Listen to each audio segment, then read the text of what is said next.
Hello दोस्तों, मैं आपका गाइड, आपका दोस्त अनुराग पांडे और आप देख रहे हैं हमारा यूट्यूब चैनल। उत्तराखंड स्पेशल चल रहा था। इसमें हम उत्तराखंड के ज़िलों के बारे में देख रहे थे। ठीक है, जिलेवार बात कर रहे थे। तो हम चमोली जनपद की बात किए थे। पिछले वीडियो में हम 3 जिलों की बात किए हुए हैं। आज वाली वीडियो में हम बात करेंगे हरिद्वार की। ये करीब उतनी ही लंबी वीडियो होगी, करीब 40 मिनट तक की वीडियो बनाएंगे आज भी। ठीक है, तो वीडियो इम्पोर्टेंट है। वो आपके उत्तराखंड सरकार के जो भी एग्ज़ाम्स होंगे उन सभी एग्ज़ाम्स के लिए महत्वपूर्ण होगा। और उत्तराखंड में इस बार जो भी पेपर अभी तक हुए हैं ना, उसमें उत्तराखंड विशेष से करीब 35 से 40 प्रश्न आए हुए हैं। तो इसलिए और भी इम्पोर्टेंट हो जाता है कि कंपटीशन को आसान बनाए। आसान उनके लिए जिनको ये प्रश्न आते होंगे और कठिन उनके लिए जिनको ये प्रश्न नहीं आएंगे। ठीक है, तो इसको ध्यान देने की ज़रूरत है और ध्यान से पढ़िए। इसकी वीडियो ख़त्म होने के बाद हम इसकी पीडीएफ भी दे देंगे आप लोगों को। वो पीडीएफ भी आप लोग पढ़ लीजिएगा अच्छे से। ठीक है, और वीडियो अच्छी लगे तो लाइक शेयर कमेंट भी कीजिए। साथ में चैनल को सब्सक्राइब ज़रूर कीजिए और अपने दोस्तों को भी आप बता सकते हैं, शेयर कर सकते हैं, वो भी देख सकते हैं इसको। ठीक है, अच्छा खासा बेनिफिट मिलेगा आपको मिला के। जैसा कि पिछले पेपर जो यूपी में हुए हैं अभी तक, उनमें अच्छा खासा बेनिफिट मिला है चैनल से। ठीक है, तो शुरुआत करेंगे हम हरिद्वार जनपद की। हरिद्वार जो कि उत्तराखंड का एक जिला भी है। हरिद्वार जनपद का इतिहास देखें तो स्कंद पुराण में हरिद्वार को क्या मायापुरी कहा जाता था भाई। मान्यता है कि माया नामक दैत्य की निवास स्थली होने के कारण हरिद्वार को मायापुरी कहते थे। और हरिद्वार को हरि यानी विष्णु का द्वार, बद्रीनाथ का द्वार भी कहा जाता है। बद्रीनाथ जो मंदिर है ना, विष्णु का मंदिर है, विष्णु से संबंधित है। ठीक है, हरिद्वार के अन्य नाम कौन कौन से हैं? कपिला, गंगा द्वार, खांडव वन, तीर्थ स्थलों का द्वार, चारों धाम का द्वार। चीनी यात्री ह्वेनसांग ने इस स्थान को क्या नाम दिया? तो चीनी यात्री जब ह्वेनसांग आया था तो इस स्थान को मो यू लो कहा था। मो यू लो। तो ह्वेनसांग कब आए थे, आपके लिए प्रश्न भी है। क्षेत्रफल इसका 20, उन्होंने कितना बताया? 20 किलोमीटर बताया था भाई। स्थापना हुई है 28 दिसंबर 1988 को। मुख्यालय हरिद्वार में है। ठीक है, याद रखिएगा 1988 से उत्तराखंड राज्य गठन से पहले सहारनपुर मंडल का हिस्सा हुआ करता था। जब उत्तराखंड राज्य नहीं बना था ना, तब 1988 से क्या हुआ, ये 1988 में ही बना है। तब से यह सहारनपुर जो उत्तर प्रदेश का एक जिला है या मंडल भी है, ठीक है, उसका भाग हुआ करता था। और उत्तराखंड राज्य गठन के बाद हरिद्वार उत्तराखंड के गढ़वाल मंडल का जिला बनाया गया। भौगोलिक परिचय अगर इसके हम देखें तो भाई इसके देखिए, पूर्व में पौड़ी है, पश्चिम में उत्तर प्रदेश है, उत्तर में देहरादून है, दक्षिण में फिर उत्तर प्रदेश है और क्षेत्रफल है 2360 वर्ग किलोमीटर। हरिद्वार जनपद उत्तराखंड के 2 जनपद कौन, पौड़ी और देहरादून से सीमा बनाता है। नेशनल हाईवे के बारे में देख लें तो NH34 जो कि मेरठ, बिजनौर, हरिद्वार, ऋषिकेश और धनरासु गंगोत्री तक जाता है। एक NH334 जो पुरकाजी उत्तर प्रदेश से रुड़की तक जाएगा और एक NH344 है जो सहारनपुर रुड़की के बीच में। ठीक है, यहाँ के नदी तंत्र की हम बात करें तो सबसे पहले भैया गंगा नदी, जिसके बारे में हमने बताया है कि गंगा नदी पहली बार मैदान में जब प्रवेश करती है तो वो हरिद्वार में ही आती है। ठीक है, तो गंगा नदी हरिद्वार में प्रवेश कर हर की पैड़ी नामक स्थान पर पहुंचती है।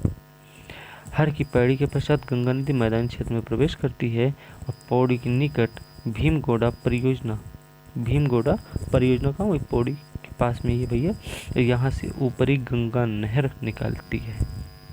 ठीक है, ध्यान रखना, भीमगोड़ा। ऊपरी गंगा नहर रुड़की से होकर मुजफ्फरनगर उत्तर प्रदेश जिले में निकलती है और गंगा नदी हरिद्वार से बाहर निकलकर उत्तर प्रदेश के बिजनौर जनपद में पहली बार पहुंचती। तो ये बात भी कन्फर्म हो गया कि गंगा नदी उत्तर प्रदेश में कहाँ से प्रवेश कर रही है?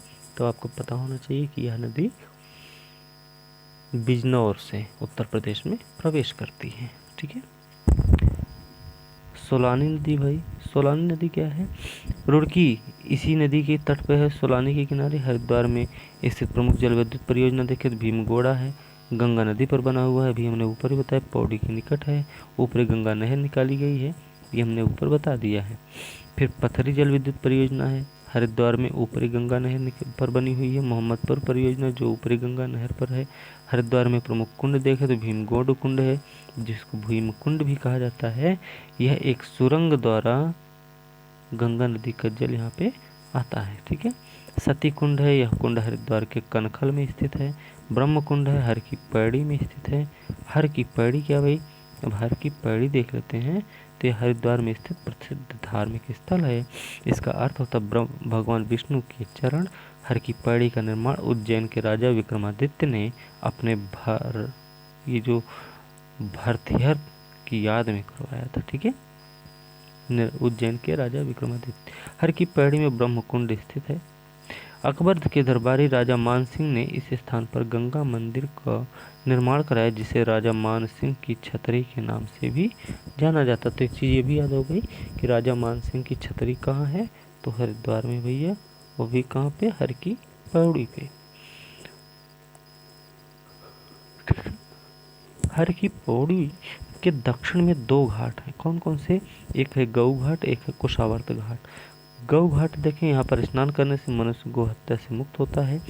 और कुशावर्त है, दत्तात्रेय ऋषि ने यहीं पर तपस्या की थी। तो भैया दत्तात्रेय ऋषि कहाँ पर तपस्या किए थे? कुशावर्त घाट, जो कि हरिद्वार में स्थित है, वो भी पौड़ी में। हर की पौड़ी भाई। कनखल, कनखल हरिद्वार में स्थित है। ये भगवान शिव का ससुराल भी माना जाता है। कनखल भगवान शिव का ससुराल माना जाता है भैया। कनखल दक्ष प्रजापति की राजधानी मानी जाती है। दक्ष प्रजापति थे। कनखल में दक्ष प्रजापति मंदिर, जिसको दक्षेश्वर महादेव मंदिर भी कहते हैं। इस मंदिर में क्या है? महादेव मंदिर 1810 में रानी धनकौर है, उन्होंने 1810 में बनवाया था। 1962 में इस मंदिर का पुनर्निर्माण हुआ। कनखल में सती कुंड है, जहाँ पर माता सती अग्नि में समाई थी। कनखल के निकट ही नारायण शिला भी स्थित है भैया, ये भी ध्यान रखना है। शांति कुंज की बात करें, शांति कुंज हरिद्वार में आध्यात्मिक तीर्थ स्थल है। इसी नाम से एक विश्वविद्यालय भी वहाँ पे, ठीक है, हरिद्वार में। स्थापना 1971 में हुआ, पंडित श्री राम शर्मा आचार्य ने की। शांति कुंड को गायत्री तीर्थ के नाम से भी जाना जाता है। ठीक है, बहुत अच्छी, बहुत साफ सुथरी जगह है भाई शांति कुंज। ठीक है। सप्तऋषि आश्रम, हरिद्वार में स्थित यह आश्रम क्या है? सप्तऋषियों का आराधना स्थल है। पिरान कलियर, रुड़की से 8 किलोमीटर दूर पिरान कलियर गांव, एक सूफी संत हैं अलाउद्दीन अली अहमद साबिर कलियारी, नाम याद रखना। सूफी संत हैं अलाउद्दीन अली अहमद साबिर कलियारी की दरगाह के लिए प्रसिद्ध है, और नाम है पिरान कलियर। यहाँ पर हर साल मेला लगता है भैया। रुड़की क्या है ये भी देख लेते हैं। रुड़की सोनाली नदी के तट पे है भैया। रुड़की शहर का नाम रूडी नामक महिला के नाम पर पड़ा। देश में पहली बार 22 सितंबर 1851 को रुड़की से पिरान कलियर के मध्य रेल देश की पहली रेलगाड़ी चलाई गई। वो मालगाड़ी रही रुड़की से कलियर के बीच में। ठीक है, याद रखना यह खोज 2002 में हुई, इसलिए यही माना जाता है कि देश की पहली रेलगाड़ी 1853 में मुंबई से थाड़े के बीच में चली है। ठीक है, 2002 में जब खोज हुई तब से ऐसा है कि 1853 में रेलगाड़ी चलाई गई मुंबई से थाड़े के बीच में। रुड़की में 1847 में एशिया का पहला इंजीनियरिंग कॉलेज की स्थापना भी हुई थी, याद रखना।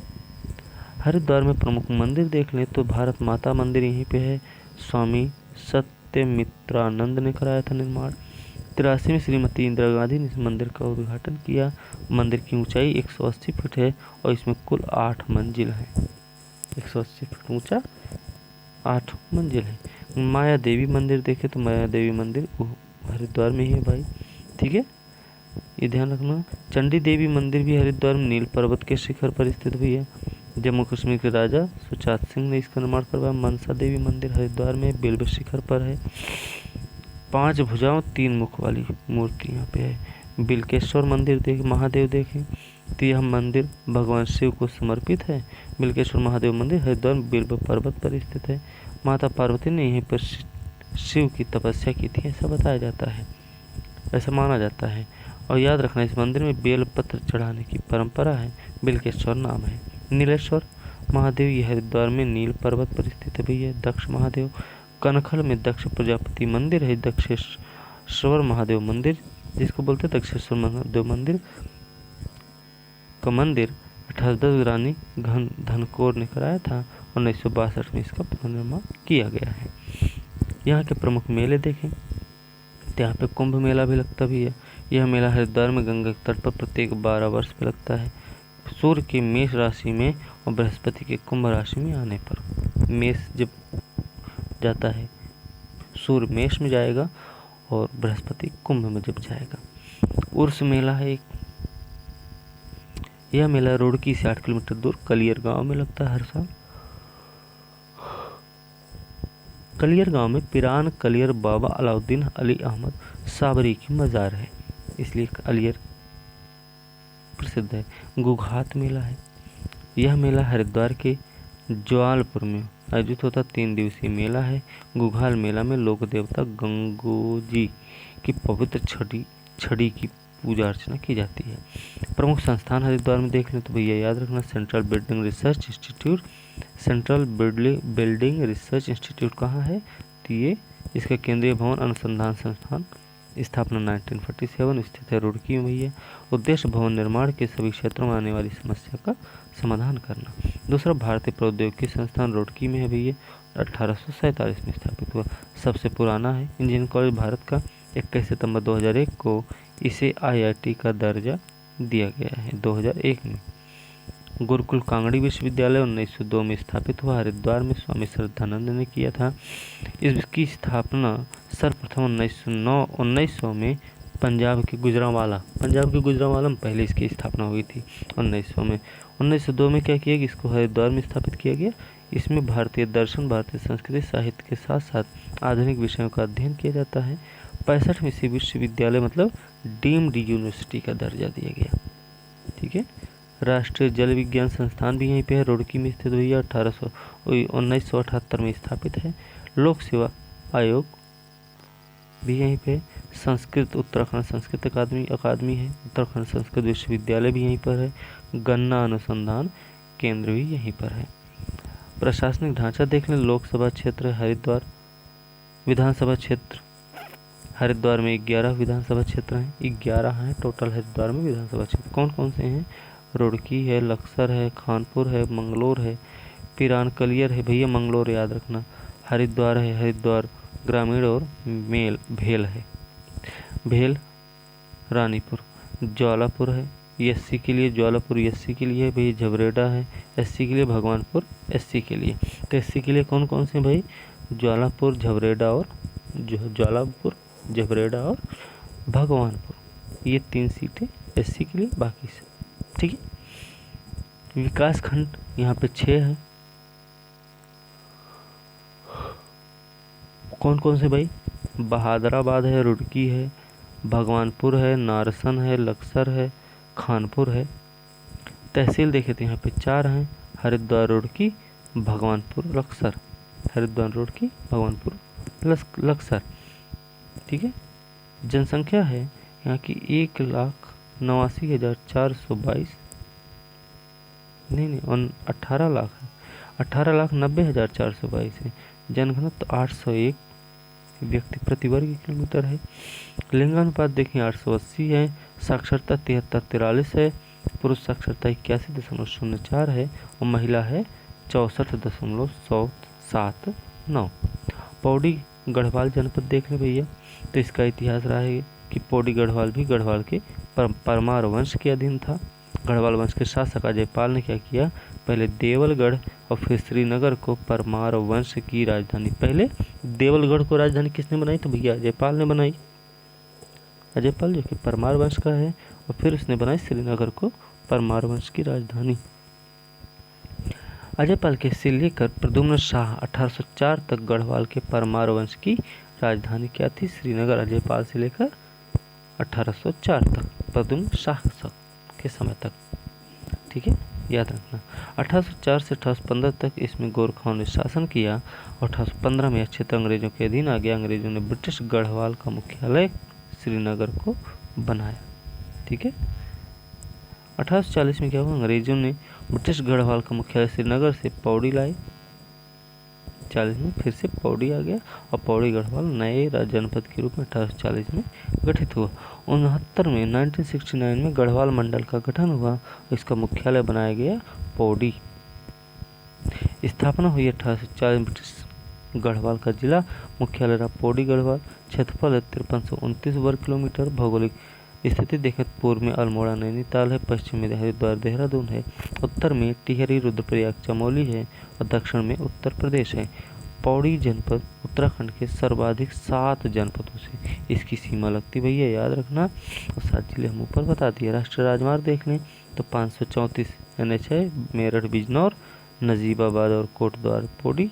NH 309 रामनगर नैनीताल से लेकर थलीमेड़ पाबो तक है। ठीक है, पौड़ी जनपद नदी तंत्र देखें, नयार नदी यहाँ पे बहती है, 2 नदियों से मिलकर बनती है। एक पूर्वी नयार और जिसका उद्गम होता है दूधा टोली श्रेणी की जखमौली धार श्रेणी से, और एक पूर्वी नयार है जिसका दुनाब परियोजना में स्थित है।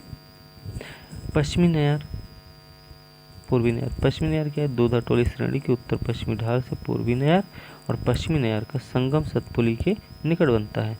यहाँ से नयार नदी आगे बढ़ती हुई ब्यास घाट में गंगा से क्या करती है? संगम कर लेती है। कौन? नयार नदी। पश्चिमी रामगंगा देखें, इसका उद्गम दूधा टोली श्रेणी से हो रहा। पश्चिमी रामगंगा कालागढ़ नामक स्थान पर राज्य के बाहर यह निकलती है और पश्चिमी रामगंगा पर कालागढ़ बांध परियोजना का निर्माण हुआ है। मालिनी नदी है, कड़वा आश्रम के निकट बहती है। खोह नदी भी यहीं पे है। ये शिलागढ़, लंगूरगढ़ और शिलागढ़ से मिलकर बनती है। ये दोनों नदी दुगड़ा के निकट मिलकर वो आगे खोह नदी के नाम से जानी जाती। खोह नदी कोटद्वार के निकट से बहते हुए उत्तर प्रदेश के रामपुर में पश्चिमी रामगंगा से मिल जाती है। पौड़ी जनपद की प्रमुख जल विद्युत परियोजना देखें तो भैया चील परियोजना गंगा नदी है। श्रीनगर जल विद्युत अलकनंदा पर है। सांसू बांध परियोजना अलकनंदा पर है। कालागढ़ बांध पश्चिमी रामगंगा। दुजाऊ परियोजना पश्चिमी नयार। दुनाब है पूर्वी नयार पे। पौड़ी जनपद में जलप्रपात देखें तो पटना जलप्रपात है। ऋषिकेश में पौड़ी गढ़वाल जनपद के क्षेत्र में गंगा नदी पर स्थित है, ये भी याद रखना है। कुंड, यहाँ पे एक तारा कुंड है। पौड़ी जनपद में पर्यटक स्थल देख लें तो भैया यहाँ पे कोटद्वार है। कोटद्वार को गढ़वाल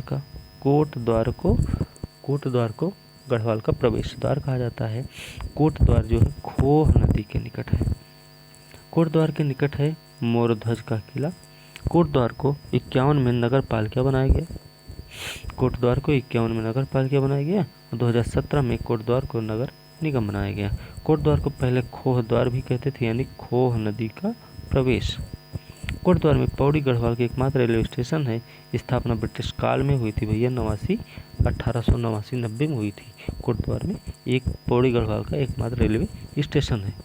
ठीक है, कोटद्वार को अब कड़वा नगरी के नाम से जाना जाएगा। कड़वा नगरी नाम याद रख, नया नाम है कोटद्वार का। ठीक है,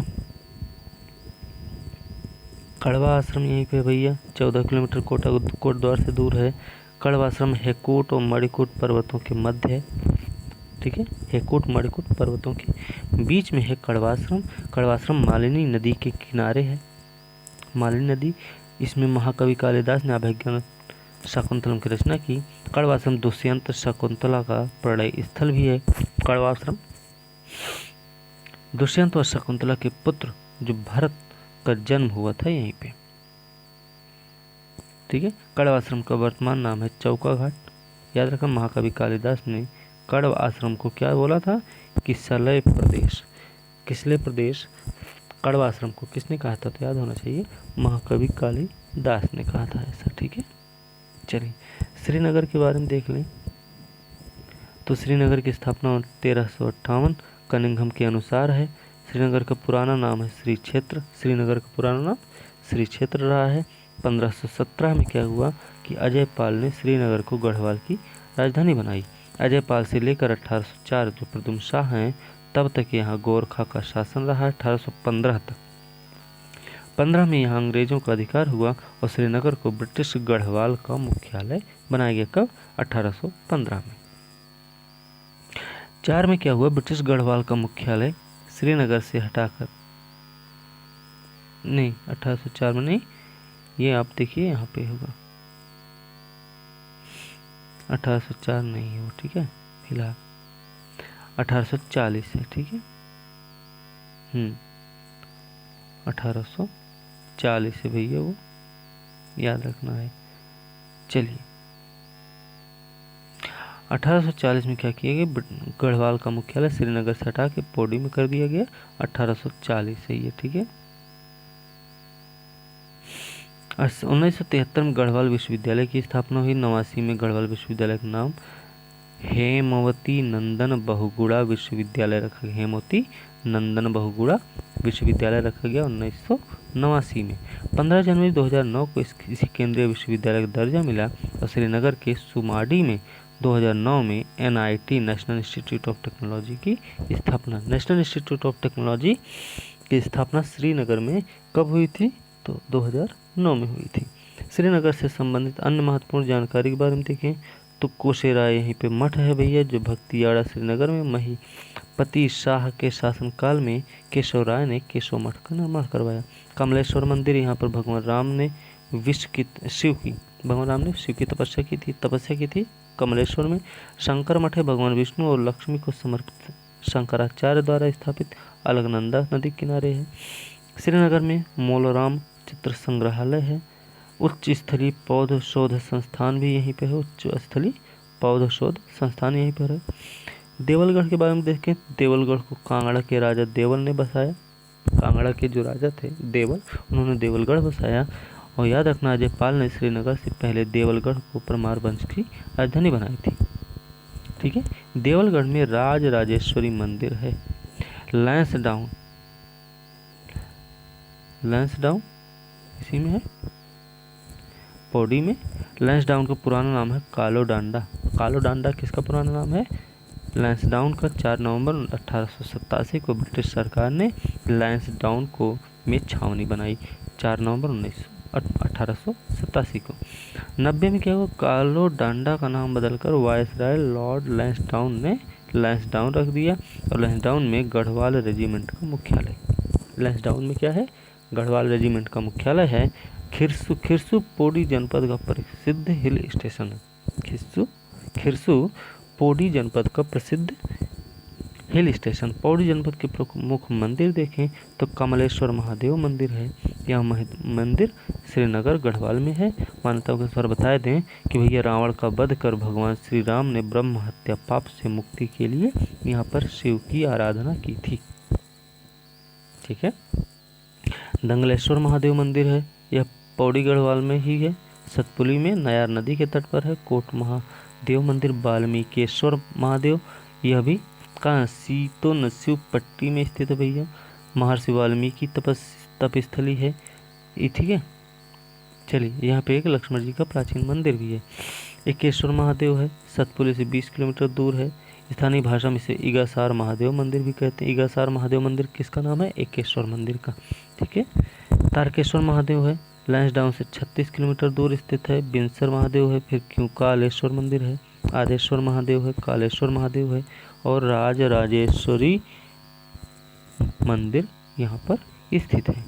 इसके अलावा अच्छा, राज राजेश्वर मंदिर के बारे में देखें, देवलगढ़ में है राजराजेश्वर मंदिर जो है गढ़वाल के परमार वंश की कुल देवी जो हैं उनका मंदिर है, ठीक है। चलिए आगे देखते हैं। सिद्धबली मंदिर भी यहीं पे है भैया। ये सिद्धबली मंदिर क्या है कि कोट द्वार से 3 किलोमीटर दूरी पर स्थित है, ठीक है। कोट द्वार से 3 किलोमीटर की दूरी पर स्थित है। यह सिद्धबली मंदिर जो है हनुमान जी को समर्पित है, ये भी ध्यान रखना है, ठीक है। ज्वाला देवी मंदिर है, ज्वालपा देवी पौड़ी कोट द्वार राजमार्ग पर स्थित है, शक्तिपीठों में से एक है। धारी देवी मंदिर है भैया, जो कि श्रीनगर 14 किलोमीटर दूर अलकनंदा नदी के तट पर कल्या सोड में स्थित है। प्रसिद्ध मेला यहाँ पे देख ले तो प्रसिद्ध मेला देखेंगे तो बैकुंठ चतुर्दशी मेला है। बैकुंठ चतुर्दशी मेले के बारे में देखें तो यह भैया यहीं पे लग रहा है श्रीनगर में। याद रखें कमलेश्वर मंदिर में प्रतिवर्ष लगता है बैकुंठ चतुर्दशी को। कमलेश्वर मंदिर में दंपत्ति राम भर हाथ में दिया लिए संतान प्राप्ति है तो पूजा अर्चना करते हैं। ठीक है, कमलेश्वर मंदिर में दंपत्ति जो होते हैं। इस मंदिर में भगवान राम ने रावण को मारने के बाद पूजा की थी। गिंदी मेला, गेंदी जिसको बोलते हैं गेंदी मेला भी, यह मकर संक्रांति के अवसर पर पौड़ी जनपद के यमकेश्वर ब्लॉक में डाडा मंडी में लगता है। ठीक है, इसमें गेंद के लिए छीना झपटी होती है। जो पक्ष गेंद को छीनने में सफल होता है वही विजयी होता है। दनगल एक मेला है, ये भी यहीं पे होता है, सतपुली के पास होता है भैया, महाशिवरात्रि को लगता है। मनसार मेला जिसको बोलते हैं, यह भी यहीं सीटोन सयूं पट्टी के फलस्वाड़ी देवलगढ़ गांव में किया जाता है इसका आयोजन। सिद्धबली मेला है, कुर्द्वार में खो नदी के तट पर होता है। बूंखला मेला, बूंखला जो है पौड़ी गढ़वाल जनपद में थली सैंड विकास खंड के बूंखाल गांव में होता है। बूंखाल में कालिका माता मंदिर में लगता है। फिर नीलकंठ मेला भी यही है, क्यों कालेश्वर है, ज्वाल्पा मेला है और एकेश्वर मेला है। यहाँ का प्रशासनिक ढांचा देख लें तो भैया लोकसभा पौड़ी गढ़वाल एक ही है, लेकिन विधानसभा की सीट है 6। कौन कौन सी तो याद रखना, पौड़ी एससी की सीट है, बाकी श्रीनगर, यमकेश्वर, लैंसडाउन, कोटद्वार, जो चौबट्टा खाल। ठीक है, विकास खंड देखे तो यहाँ पे 15 हैं। पौड़ी है, खीसू, कोट, पाबो, रिखड़ी खाल, बोरो खाल, एकेश्वर, थलीसैंड। ठीक है, इसके अलावा कलजी खाल, जहरी खाल, नैनी डांडा, द्वारी खाल, पोखरा, टुगडा, यमकेश्वर। तहसील की संख्या देखें तो 12 है भाई। पौड़ी, कोटद्वार, लैंसडाउन, पौड़ी, कोटद्वार, लैंसडाउन, श्रीनगर, थैलीसैंड, सतपुली, धूमाकोट, चौबट्टा खाल, यमकेश्वर, बीरी खाल, चाकीसैंड, जाखड़ी खाल। ठीक है, यहाँ की जनसंख्या के बारे में देखें तो यहाँ की जनसंख्या है 6,87,271। पुरुष जनसंख्या है 3,26,829 और महिला है 3,60,442। जनघनत्व 129 और ये लिंगानुपात है 1:1103। लिंगानुपात कितना है 1103 है। साक्षरता है 82.02%।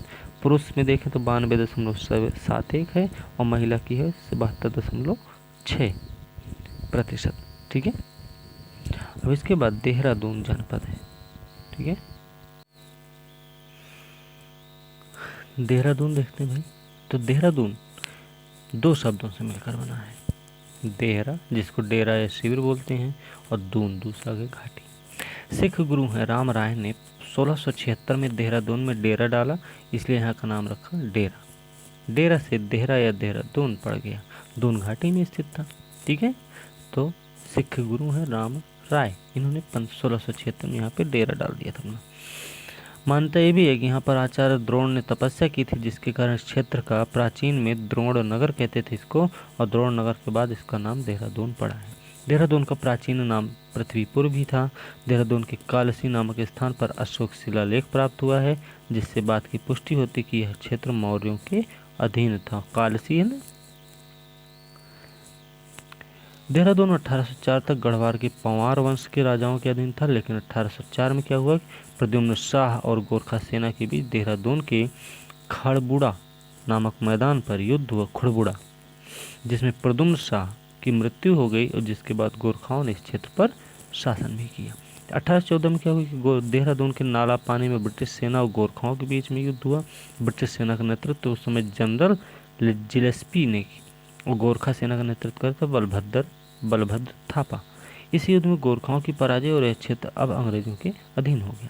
1817 में क्या हुआ कि देहरादून को जिला बनाया गया और मेरठ मंडल में शामिल किया गया। 1975 में देहरादून जनपद को गढ़वाल मंडल में शामिल किया गया, मतलब 1975 में ही ये गढ़वाल मंडल में शामिल था। पड़ोसी इसकी सीमा देखें तो इसकी सीमा पूर्व में भैया टिहरी उत्तरकाशी पौड़ी में लगती है। पश्चिम की सीमा उत्तर प्रदेश, उत्तर की सीमा उत्तरकाशी हिमाचल प्रदेश और दक्षिण की सीमा लगती है हरिद्वार से। राष्ट्रीय राजमार्ग देखें, NH7 यहीं से जाता है, अम्बाला, पौंटा साहिब, देहरादून, ऋषिकेश। NH 507 विकास नगर पालिक कालसी बरकोट। NH 34 दिल्ली से बद्रीनाथ माड़ा। NH 307 छुटमलपुर देहरादून के बीच में है। देहरादून उत्तराखंड का सबसे पश्चिमी जिला है। उत्तराखंड का सबसे पश्चिमी जिला भाई दो राज्यों से सीमा बनाता है, एक तो हिमाचल प्रदेश और दूसरी तरफ उत्तर प्रदेश। देहरादून जनपद राज्य के 4 जनपदों से सीमा लगाता है, टिहरी, उत्तरकाशी, पौड़ी और हरिद्वार से। नदी तंत्र के बारे में देखें तो यहाँ पे टोंस नदी बहती है। टोंस यमुना की सहायक है, याद रखना। टोंस यमुना का संगम जो होता है वो देहरादून में होता है, और देहरादून में कहाँ हो रहा है? कालसी नामक स्थान पर होता है। ठीक है। टोंस नदी की प्रमुख परियोजना भी देख लें, इस पे जो परियोजनाएं हैं तो टोंस पर परियोजना किसाऊ बांध है, छिबरो बांध है, इचारी बांध। इचारी, किछाऊ और इचारी, किसाऊ और छिबरो बांध किस पे हैं? तो आपको पता होगा टोंस नदी पर है। यमुना नदी भी यहीं पे है। यमुना देहरादून के लाखा मंडल में प्रवेश करती भाई। यह कालसी में अलावा नदी यमुना से संगम करती है। ठीक है। कालसी से आगे कुछ ही दूरी पर टोंस नदी भी यमुना से संगम कर रही है। यमुना टोंस के संगम स्थल के बाद कुछ दूरी पर यमुना नदी पर डाक पत्थर बैराज भी है। तो डाक पत्थर बैराज कहाँ है? यमुना नदी पर है। ठीक है। डाक पत्थर बैराज से यमुना नदी से एक नहर निकलती है, इसको बोलते हैं शक्ति नहर। तो शक्ति नहर किससे निकली है? यमुना से। शक्ति नहर पर कुछ परियोजना है, जैसे ढकरानी बांध परियोजना, ढालीपुर परियोजना, आसन बैराज है, कुल्हाल बांध परियोजना। तो कहाँ पे है? शक्ति नहर पर स्थित है। यमुना नदी पर जो परियोजना है, ब्यासी जल विद्युत परियोजना, खुदरी जल विद्युत परियोजना और ब्यासी जल विद्युत परियोजना, खुदरी परियोजना और लखवाड़ बांध परियोजना। आसन नदी जो है रिस्पन नदी का मूल नाम ऋषिपर्णा रहा है। रिस्पन नदी का पुराना मूल नाम क्या था? ऋषिपर्णा था। रिस्पन नदी बिंदाल नदी की सहायक है। बिंदाल नदी व रिस्पना नदी मोथरोवाला में मिलती हैं, और मोथरोवाला से एक साथ आगे बढ़कर ये नदियाँ सोंग नदी से मिल जाती हैं जाके। ठीक है। सोंग नदी जो कि गंगा की सहायक है भैया, ये रायवाला में गंगा नदी में मिलती है। रायवाला में ये क्या करती है? गंगा से मिल जाती है। इसकी सहायक नदी है बाल्दी नदी भैया। बाल्दी नदी पर ही सहस्त्रधारा जलप्रपात कहाँ है? बाल्दी नदी पर है। ठीक है। रिस्पना और बिंदाल नदी भी सोंग की सहायक हैं, ध्यान रखना इसका। देहरादून में जलप्रपात देख लें भाई। टाइगर फॉल चक्राता में है। टाइगर फॉल कहाँ है? चक्राता में है। कीमोना फॉल चक्राता में है। सहस्त्रधारा बाल्दी नदी के तट पर है। गंधयुक्त जल पाया जाता है यहाँ पे। हार्डी जलप्रपात मसूरी में भैया। भट्ट जलप्रपात मसूरी में है। शिखर फॉल भी है यहीं पे। कुंड के बारे में देखें तो यहाँ पे गौतम कुंड है। गौतम कुंड जो कि देहरादून से 7 किलोमीटर दूर चंद्रबानी मंदिर के निकट है। और यहाँ पर महर्षि गौतम ने तपस्या कहाँ की थी? गौतम कुंड पर। देहरादून जनपद के प्रमुख स्थल देखें तो मसूरी को पर्वतों की रानी कहा जाता है, सबको पता होगा। इसकी खोज आयरिश अफसर थे कैप्टन यंग ने की। कैप्टन यंग जो कि आयरिश अफसर थे, उन्होंने इसकी खोज की थी भैया मसूरी की। मसूरी नाम यहाँ पर मंसूर पौधे के नाम पर पड़ा, जो यहाँ बहुतायत में उगता था। मसूरी को गंगोत्री यमुनोत्री का प्रवेश द्वार भी कहा जाता है। तो मसूरी को क्या कहा जाता है? गंगोत्री यमुनोत्री का प्रवेश द्वार कहा जाता है। ठीक है। इसके आगे चलते हैं। तो इसके आगे देखते हैं 1832 में क्या हुआ। जॉर्ज एवरेस्ट 1832 में मसूरी, और यहाँ पर उन्होंने सर्वेक्षण कार्यालय स्थापित किया। मसूरी में एवरेस्ट पार्क स्थित है। तो एवरेस्ट पार्क कहाँ है भाई? तो मसूरी में स्थित है। ठीक है। मसूरी में एवरेस्ट के नाम से 1865 में एक शिखर का नाम जॉर्ज एवरेस्ट पीक रखा गया। ठीक है। जॉर्ज एवरेस्ट के नाम पर क्या रखा गया? George Everest peak. 43 में भी मसूरी में पुस्तकालय समिति का गठन किया और मसूरी स्टेशन लाइब्रेरी की स्थापना की गई। ठीक है। चीन अधिकृत तिब्बत से निर्वासित होने के बाद तिब्बती धर्मगुरु जो दलाई लामा थे, वो सबसे पहले मसूरी में 1959 में आए थे। तिब्बती गुरु जो है ना, वो सबसे पहले कहाँ आए थे? तो तो भैया पता होना चाहिए ये मसूरी में ही सबसे पहले आए थे। ठीक है, मसूरी में तिब्बत की पहली निर्वासित सरकार, मसूरी में तिब्बत की पहली कौन सी बनी निर्वासित सरकार कहाँ से बनी भाई? मसूरी में। मसूरी में हार्डी और भट्ट जलप्रपात स्थित हैं। कालसी देखें देहरादून के चकराता तहसील में स्थित है कालसी। मौर्य सम्राट अशोक का पाली भाषा में लिखा लेख मिला है यहाँ पे, इसकी लिपि है ब्राह्मी। कालसी शिलालेख में यहाँ के लोगों को क्या कहा गया है? कालसी जो शिलालेख है ना उसमें यहाँ के लोगों को पुलिंद और इस क्षेत्र को अपरांत, यहाँ के लोगों को पुलिंद और क्षेत्र को अपरांत कहा गया भैया। कालसी का प्राचीन नाम है कालकूट युगशैल खलतिका। कालकूट युगशैल और खलतिका जो है कालसी का पुराना नाम है। हंसांग ने कालसी को शुद्ध नगर कहा था। किसने कहा था? हंसांग ने कालसी को शुद्ध नगर कहा। कालसी जो है महाभारत काल में राजा वीरगट का राज्य क्षेत्र भी था। लाखा मंडल देखें मूर्तियों का भंडार, यहाँ लाखों मूर्तियां प्राप्त हुई हैं। जौनसार बाबर क्षेत्र में स्थित भैया यह स्थल ऐतिहासिक दृष्टि से महत्वपूर्ण है। माना जाता है कि इस स्थल पर महाभारत काल में क्या हुआ? पांडवों को मारने के लिए लाक्षा गृह बनाया गया था। ठीक है, यह स्थल यमुना और रिखनाड नदी के संगम पर है। यमुना रिखनाड नदी के संगम पर है और लाखा मंडल में लाक्षेश्वर शिव मंदिर स्थित है। ठीक है, आगे देखें तो हनोल भी यहीं पे है। ठीक है, ये सबसे बड़ा तीर्थस्थल बाबर क्षेत्र का है। ये महासु देवता का सबसे बड़ा मंदिर है। चकराता देहरादून जौनसार बाबर क्षेत्र के अंतर्गत है। इसको पहाड़ों का राजा, तो पहाड़ों का राजा किसको कहा जाता है? नाम याद रखना भाई, चकराता को कहा जाता है। इसकी स्थापना की थी कर्नल ह्यूम ने। टाइगर वाटरफॉल है, किमानो वाटरफॉल है यहीं पे है। कानासर पर्यटक स्थल चकराता में ही स्थित। ऋषिकेश गंगा चंद्रभागा नदी के संगम पर। ऋषिकेश कहाँ है? गंगा चंद्रभागा के संगम पर स्थित है। और केदार खंड में ऋषिकेश को कुब्जा मृग कहा गया। केदार खंड में ऋषिकेश को कुब्जा मृग कहा गया है। ऋषिकेश को योग की राजधानी। इस बार जो योग दिवस मनाया गया था वो अंतर्राष्ट्रीय योग दिवस का आयोजन हुआ था कहाँ पे? ऋषिकेश में ही हुआ था भाई। ऋषिकेश में प्रसिद्ध त्रिवेणी घाट है और माना जाता है कि यहाँ पर 3 नदियों का संगम होता है, गंगा, यमुना और सरस्वती का। ऋषिकेश में ऋषि कुंड है। ऋषिकेश को 2017 में नगर निगम बनाया गया था। ठीक है, आगे चलते हैं।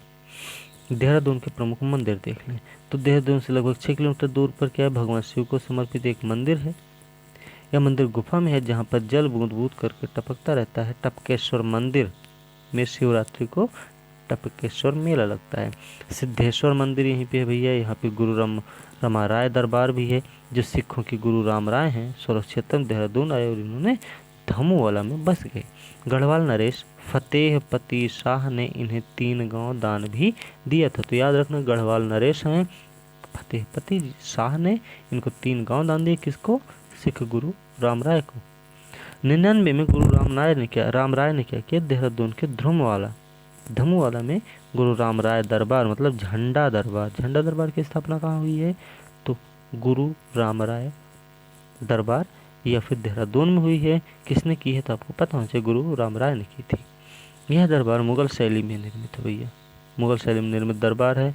1707 में गुरु राम राय की पत्नी जो है पंजाब कौर ने इसका निर्माण पूरा कराया। और यहाँ पर प्रतिवर्ष होली के 5वें दिन यहीं पर प्रतिवर्ष झंडा मेला आयोजन किया जाता है। चंद्रबानी मंदिर है। ये मंदिर देहरादून से 7 किलोमीटर दूर हुई है। इसकी स्थापना महर्षि गौतम ने अपनी पुत्री अंजनी और पत्नी के साथ निवास किया था यहीं पे। इस स्थापना इसके निकट गौतम कुंड स्थित संतोल्या माता मंदिर भैया यहीं पे। देहरादून जिले के प्रसिद्ध मेले देखे थे झंडा मेला जो भी बताए हैं ऊपर हम, 5वें दिन लगता है, हर साल देहरादून में लगता है। सिख गुरु रामराय जी के जन्मदिन पर प्रारंभ होता है, 15 दिनों तक चलता है। इसी दिन गुरु रामराय जी का आगमन हुआ था यहाँ देहरादून में। गुरु रामराय देहरादून के 16 क्षेत्र में आए थे, तो पहले भी बता चुके हैं। नुड़ाई मेला भी है, ये भी जौनसार चकराता में लगता है, श्रावण मास को आयोजित किया जाता है। टपकेश्वर मेला है, ये भी हमने बता दिया, देहरादून में देवधारा नदी के किनारे है। ठीक है, भद्रराज मेला है। भद्रराज मेला मसूरी से 15 किलोमीटर दूर भद्रराज मंदिर में आयोजित होता है, भगवान बलभद्र को समर्पित है।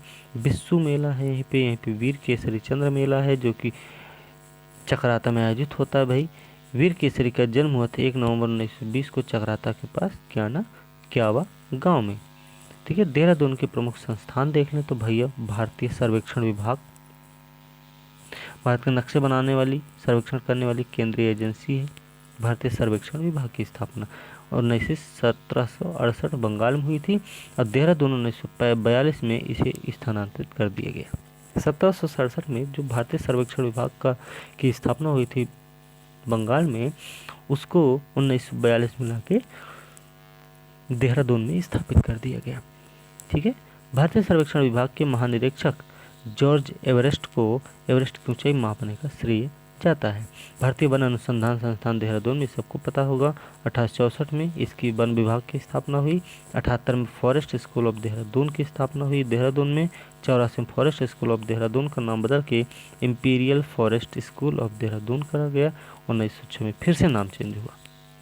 1906 में जब फिर से नाम चेंज हुआ तो नाम हो गया imperial forest research institute Dehradun रखा गया। इसे वर्तमान में इंडियन फॉरेस्ट रिसर्च इंस्टीट्यूट बोला जाता है। राष्ट्रीय जल सर्वेक्षण कार्यालय है भारत पहली बार जल सर्वेक्षण कार्यालय राष्ट्रीय, ये भारत में पहली बार नौसैनिक जल सर्वेक्षण विभाग की स्थापना 1770 में हुई थी। पहली बार नौसैनिक जल सर्वेक्षण विभाग की स्थापना 1770 में किसने की होगी? अंग्रेजों ने की थी। भाई 74 में क्या हुआ? मैरिनो सर्वे ऑफ इंडिया को कोलकाता स्थानांतरित किया गया। ठीक है, कोलकाता स्थानांतरित हुआ 1874 में। फिर 1954 में मैरिनो सर्वे ऑफ इंडिया को देहरादून में फिर से लाया गया और नाम रखा गया नौसेना जल सर्वेक्षण कार्यालय। 96 में नाम इसका चेंज हुआ, नेशनल हाइड्रोग्राफिक सर्वेक्षण ऑफिस राष्ट्रीय जल सर्वेक्षण कार्यालय कर दिया गया 1996 में। फिर Wadia institute of Himalayan geology, Wadia Himalayan भूविज्ञान संस्थान यहीं पे है, 1968 में स्थापित दिल्ली में हुआ था।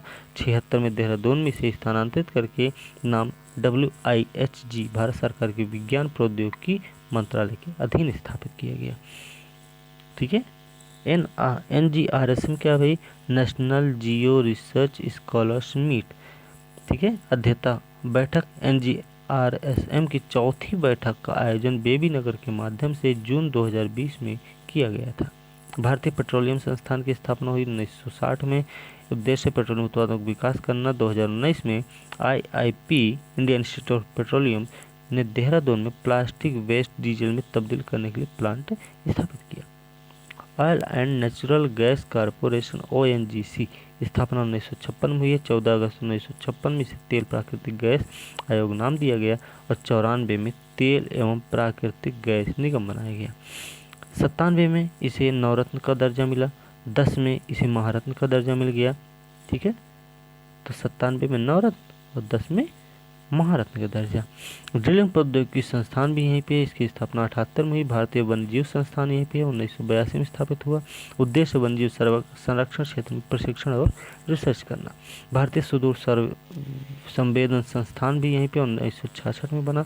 इंदिरा गांधी राष्ट्रीय वन अकादमी यहीं पे है, 1987 में बनाई गई। राष्ट्रीय दृष्टि बाधित संस्थान यहीं पे है और आपदा न्यूनीकरण और प्रबंधन केंद्र भी यहीं पर स्थापित है। प्रशासनिक ढांचा देखें भैया विधानसभा की 10 सीटें हैं। चकराता ST के लिए आरक्षित है, राजपुर SC के लिए है। ठीक है, बाकी विकास नगर, देहरादून, धर्मपुर, मसूरी, रायपुर, साहसपुर, ऋषिकेश और डोई वाला, ये 10 विधानसभा सीटें हैं, याद रखना है भैया। ठीक है, चकराता ST के लिए, राजपुर SC के लिए। विकास खंड देखें तो रायपुर, चकराता, डोईवाला, कालसी, साहसपुर और विकास नगर। तहसील की बात करें तो कालसी, त्यूनी, चकराता, ऋषिकेश, देहरादून, विकास नगर और डोईवाला। अब इसकी जनसंख्या देख लें तो 16,96,694 दूसरी सबसे ज़्यादा सर्वाधिक जनसंख्या है। हरिद्वार की इससे ज़्यादा है और ठीक है ना, वहाँ की 19 लाख है। जनघनत्व यहाँ का देखें 594 है, क्योंकि तीसरा स्थान है, पहला है भैया हरिद्वार का, दूसरा उधम सिंह नगर। पहला हरिद्वार, दूसरा उधम सिंह नगर और तीसरा है देहरादून का। साक्षरता देखें 84-25 है, पुरुष की 89-40 है, महिला की 78-54।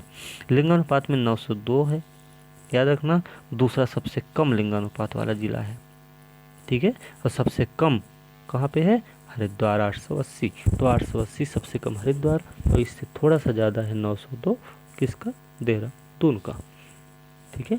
तो आज हमें लगता है कि आज की वीडियो बहुत लंबी हो गई है, तो आज की वीडियो हम यहीं पर समाप्त करेंगे। अगली वीडियो में हम देखेंगे अल्मोड़ा जनपद। तो ये अब अगली वीडियो में ये पूरा समाप्त कर देंगे हम चैप्टर। तो इसी के साथ भाई आज की वीडियो हम यहीं पर समाप्त करेंगे। वीडियो अच्छी लगी तो लाइक शेयर कमेंट जरूर करिए, साथ में चैनल को भी सब्सक्राइब कीजिए। और फिर से बता दे रहे हैं भाई, अभी जो उत्तराखंड में पेपर हुए उन बहुत सारे प्रश्न, करीब 35 से 40 प्रश्न स्पेशल आए हुए हैं। उसमें करंट की बात नहीं कर रहे, सिर्फ बात कर रहे हैं ट्रेडिशनल की, जिसमें जिले, ज्योग्राफी, इतिहास, इन्हीं तीन चीज़ों से प्रश्न पूछे गए हैं। तो भैया अच्छे से ध्यान से पढ़िए, ध्यान से इसको सुन लीजिए, इसकी PDF भी दे देंगे, वो पढ़ लीजिएगा, ठीक है। तो सारे के सारे प्रश्न आपके कवर हो जाएंगे। तो आज की वीडियो यहीं पर समाप्त करेंगे, अगली वीडियो के साथ कल मिलते हैं, तब तक के लिए धन्यवाद।